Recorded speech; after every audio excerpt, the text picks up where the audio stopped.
Jennifer's dream of a better life took an unexpected turn when she found herself struggling to make ends meet. She had always been a bright girl, born and raised in Rivers State, with ambitious parents who believed education was the key to success. They sent her to a prestigious university, determined to see her become a lawyer. For the first year, things went smoothly. Her tuition, rent, and expenses were covered. But as time went on, the financial support slowed, then stopped altogether. Her father's calls became less frequent, and when he finally spoke to her, his tone was heavy. "Jennifer, we have done our best.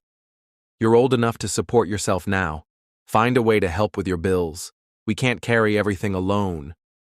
Jennifer felt the weight of those words pressing down on her. She had never imagined being in this situation, alone, struggling, and desperate. She shared a hostel room with two girls she had met through Facebook. One was Mary, quiet, deeply religious, always seen with a Bible in hand. The other, Vanessa, was the complete opposite, bold, extravagant, and obsessed with money and luxury. Vanessa made no secret of how she funded her lifestyle. She flaunted designer clothes, expensive perfumes, and the latest phones, all gifted by the rich men she entertained. Jennifer, though more reserved, kept a careful distance. She wasn't naive. She knew what Vanessa was into, but she wasn't about to judge. The three lived together, each walking their own path. One evening, as she sat on her bed flipping through a magazine, something caught her eye. Right there on the front page was an ad that made her heart stop. "Marry me for $50,000 per night. Call if interested." The accompanying picture was of an old man, Chief Maxwell, 85 years old. His face was heavily wrinkled, with deep lines carving his dark skin. His hair, or what was left of it, was completely white. His sunken eyes held a glint of amusement, and his thin lips were twisted into a knowing smirk. His body, frail yet upright, hinted at the weight of years. But the background of the picture told another story. He was standing in front of a luxurious estate, his wrist adorned with a gleaming gold Rolex. The diamond-studded rings on his fingers and the designer suit he wore screamed wealth. Jennifer's heart pounded. 50,000 per night? She whispered to herself, barely able to process it. She shut the magazine and tried to sleep, but the numbers wouldn't leave her mind. $50,000. That could solve all her problems. Her tuition, rent, even send money back home. The thought consumed her. By morning, she had made a decision. She waited for Mary to leave for church before turning to Vanessa, magazine in hand. "Vanessa," she started hesitantly. Vanessa looked up from her phone, raising a perfectly shaped brow. "What?" Jennifer hesitated, then took a deep breath. "I saw something yesterday. Something crazy." She handed Vanessa the magazine. The moment Vanessa's eyes landed on the ad, she let out a high-pitched laugh. "Jennifer, my girl, this is jackpot," she exclaimed, gripping the page. $50,000 per night? Do you know what that means?" Jennifer bit her lip. "But look at him, Vanessa. He's 85. He looks—" Vanessa scoffed, waving her off. "And so? Who cares how he looks? Do you want to struggle? You better think with your head, not your emotions. This is the real world, babe. You need money." Jennifer hesitated, uncertainty gnawing at her. Vanessa leaned in, her tone dropping to a whisper. "Look, don't tell Mary. You know she'll pray this opportunity away." Jennifer sighed, knowing Vanessa was right. Mary would never approve. That night, Jennifer dialed the number. "Hello?" A deep, velvety voice answered. Jennifer froze. She had expected a weak, frail tone, but the voice was smooth, rich, and commanding. I saw your ad," she said nervously. A chuckle rumbled through the phone. "Ah, beautiful lady, you have good taste. Come to my house tomorrow. Let's discuss this in person." The next day, Jennifer took a cab to the address she was given. The moment she arrived, her stomach twisted. The estate was massive, with a towering gate and guards stationed at the entrance. Inside, the mansion was even more intimidating. High ceilings, marble floors, and chandeliers that glittered like diamonds.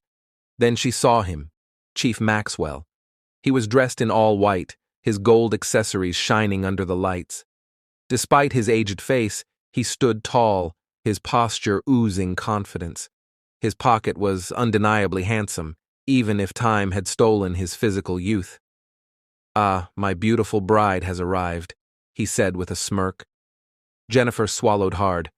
Something felt off. But the deal was sealed that night. The wedding was quick, discreet, and devoid of fanfare. No family, no grand celebration, just a simple legal process and an exchange of vows.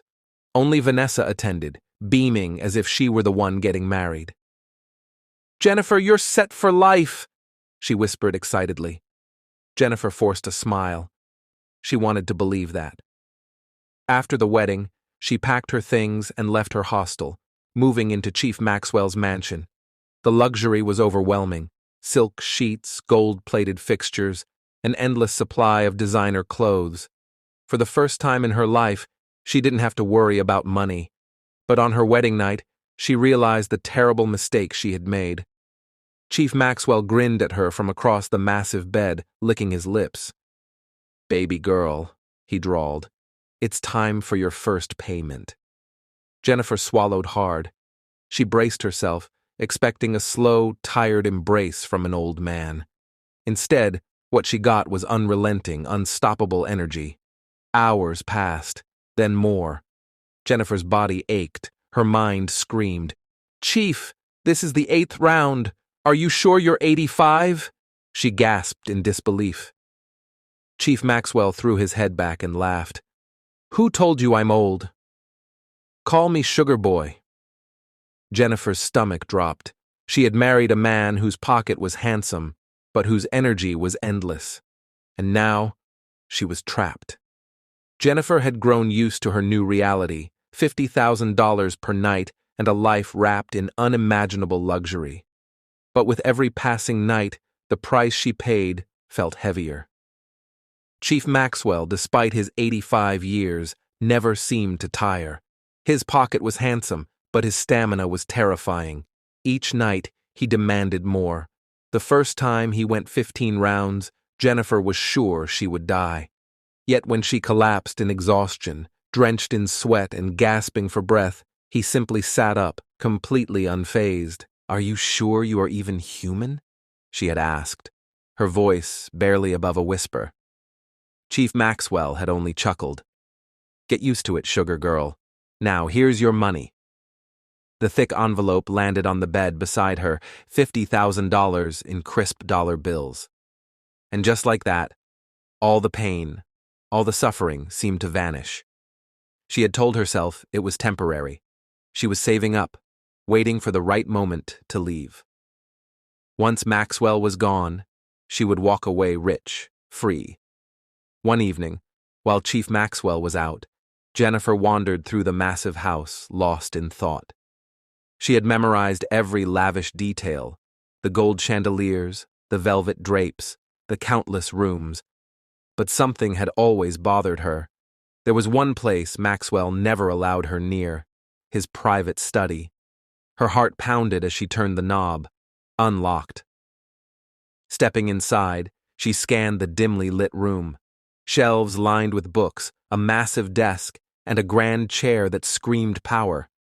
But what caught her attention was the wooden drawer on the far side of the room.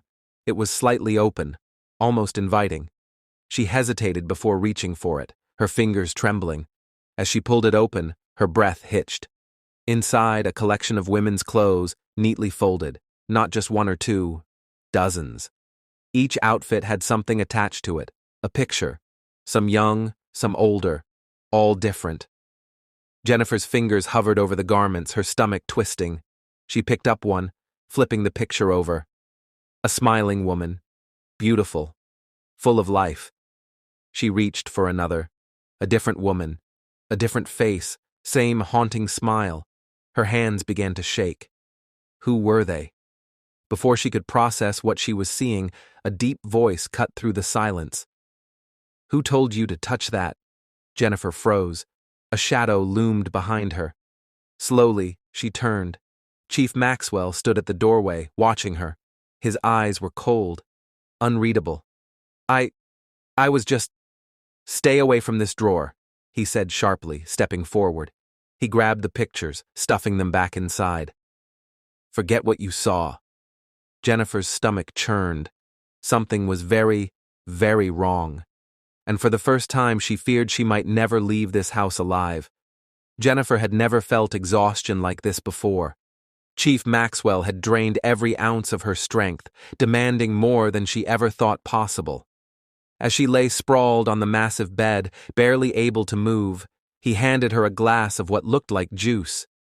Drink, sugar girl, he murmured, his eyes gleaming. You need to regain your strength. Jennifer, too tired to think, gulped it down. The sweet, thick liquid slid down her throat, but almost instantly her stomach twisted. A deep, violent rumble tore through her belly. She winced, clutching her abdomen. What? What was that? She gasped. Chief Maxwell only smirked. Then, as the queasiness built in her stomach, realization hit her like a slap. This wasn't juice. It was his milk. Her breath hitched. Her whole body tensed. She had swallowed it. Panic surged through her, but before she could react, he grabbed a filthy, blood-stained rag and forcefully wiped her private part. Jennifer wanted to scream, wanted to push him away, but her body was too weak. He thought she had passed out, but she was awake. She laid there, frozen, heart pounding. Then she saw it. A knife. Maxwell was gripping it loosely in one hand, his gaze fixated on her as if debating something. Jennifer's breath slowed. Don't move. Don't react. Just wait. Moments later, he got up, leaving the room. Jennifer stayed still, listening. When she was sure he was gone, she sprang up, grabbed her things, and ran. The moment she stepped outside, she inhaled the cold morning air like it was life itself. She flagged down the first cab she saw and sped off, not even knowing where she was going. She couldn't go home. Not yet. There was only one place she could go. Her hostel. The cab ride felt like an eternity. Her body still ached, her stomach still churned from what she had ingested, and her mind raced with the horrifying realization it was his milk. She had swallowed it. The thought made her want to vomit. By the time she arrived at the hostel, her hands were shaking so much she could barely push the door open. Inside, Vanessa was lying on her bed, scrolling through her phone, her nails freshly painted, her face glowing as if she had just returned from a spa.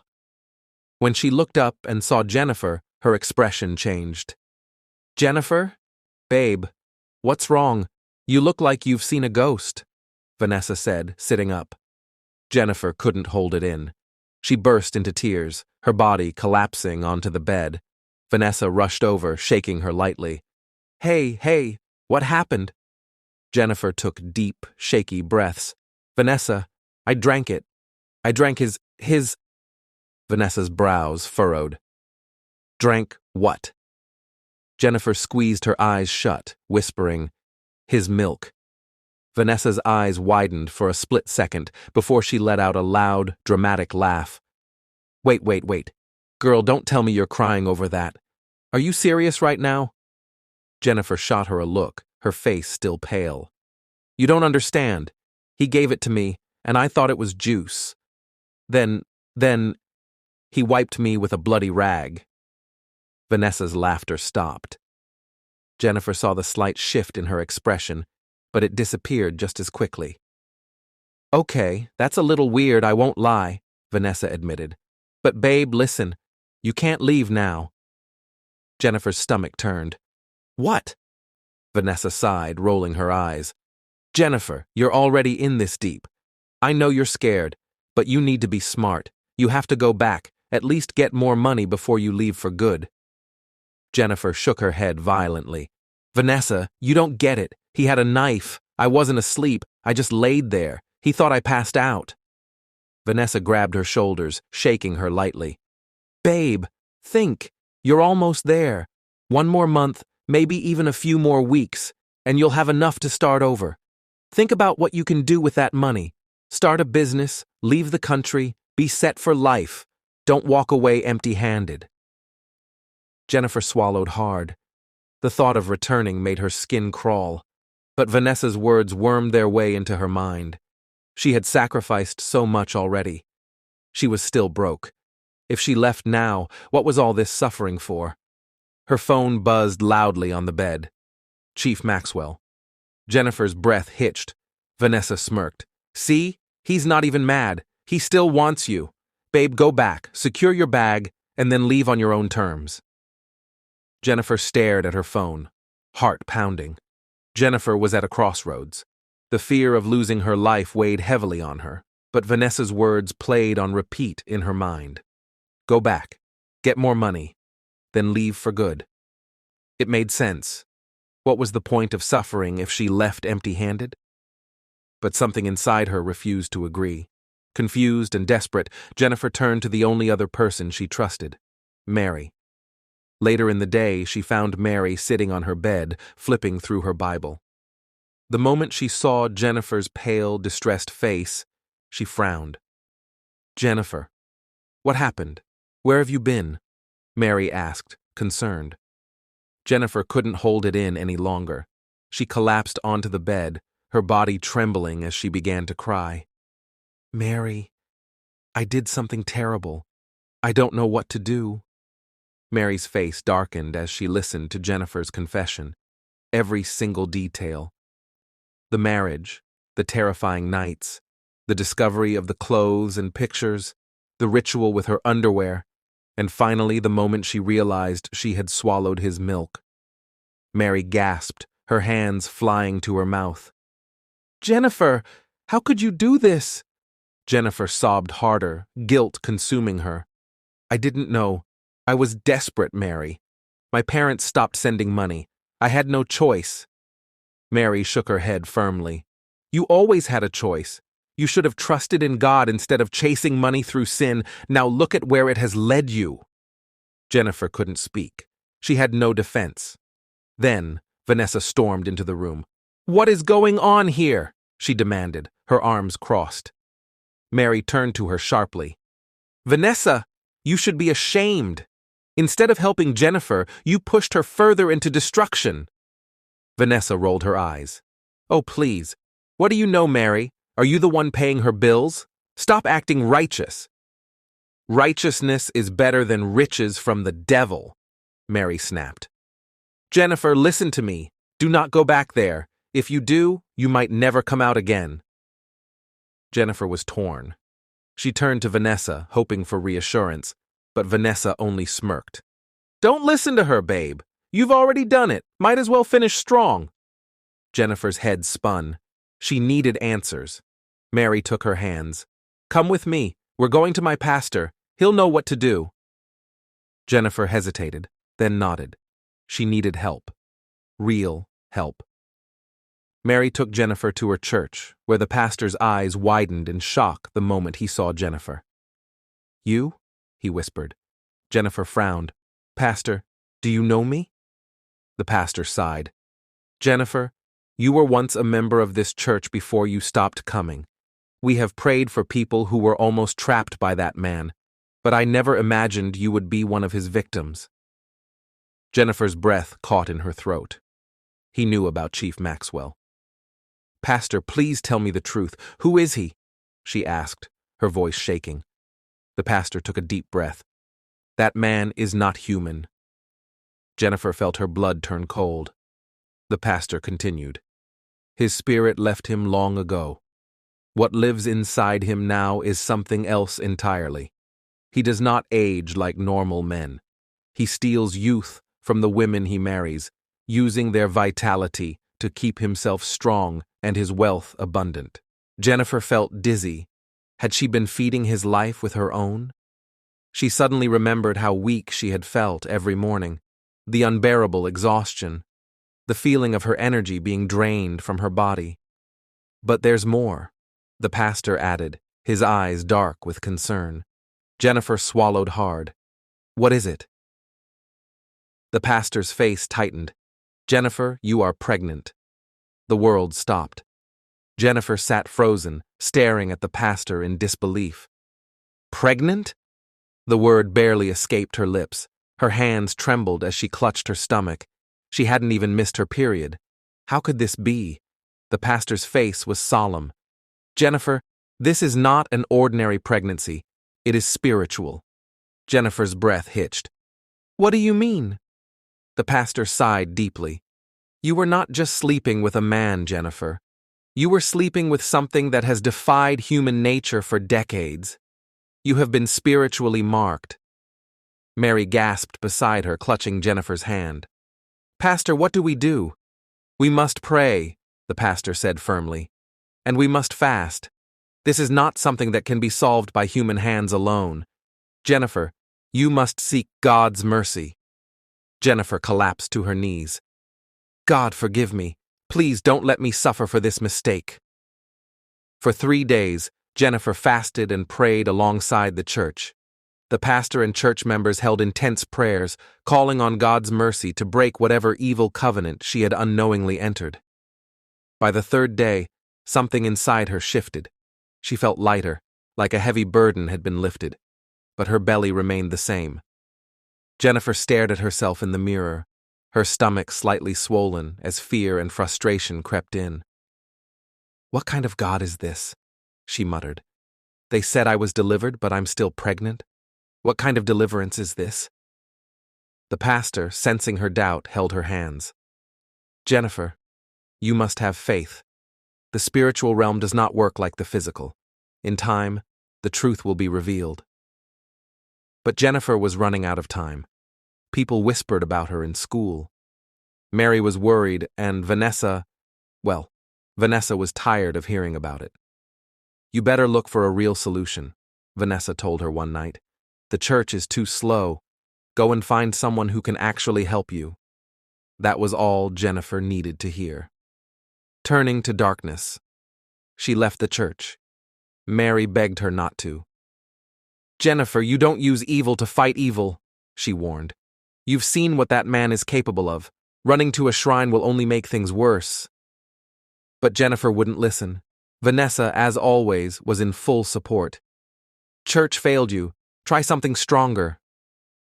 Desperate and running out of options, Jennifer used her last dime to visit a powerful chief priest deep in the forests of another town. The shrine was eerie, the smell of burning incense and dried blood hanging in the air. The priest, an old man with white tribal markings covering his face, took one look at Jennifer and laughed darkly. You have walked into something bigger than you, child, but I can help. For a price. Jennifer was too desperate to care. She agreed to everything: midnight rituals, strange baths in dark waters, drinking bitter herbal concoctions. She spent the last of her money on sacrifices. She followed every single instruction. But still, her belly remained the same. One night, after yet another failed ritual, Jennifer collapsed onto the shrine floor, exhausted. The priest sighed. There is nothing more I can do for you. Jennifer's breath caught in her throat. What do you mean? You said... I said I would try, he interrupted. But you are already marked. Nothing I do will work. You should have never come here. Jennifer had nothing left. No money, no faith, no hope. Humiliated and broken, she packed her things and went back to Rivers State, returning to her parents. When they saw her, they gasped. Their once vibrant daughter was now a shadow of herself.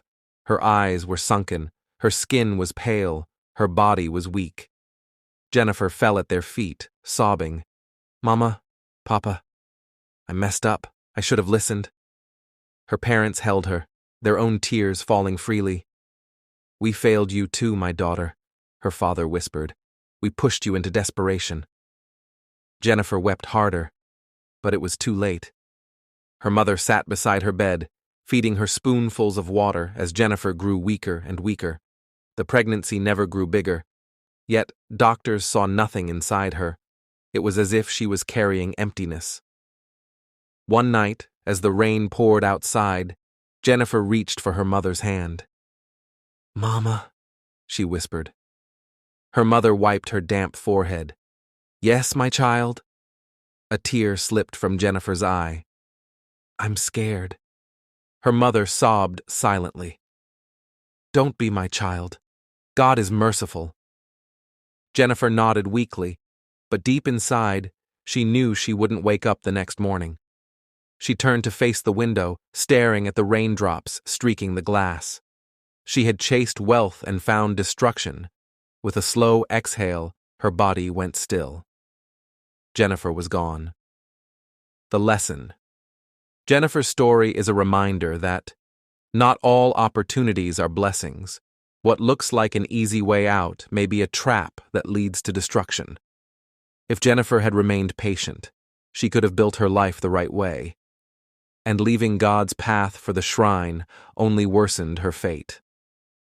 Jennifer had escaped Chief Maxwell, but she could not escape the consequences of her choices. Some mistakes are permanent. Thank you for following Jennifer's story. If you enjoyed this and want to hear more intriguing and eye-opening stories, don't forget to subscribe to our channel. Stay tuned for more exciting content. Hit the subscribe button now and turn on notifications so you never miss a story.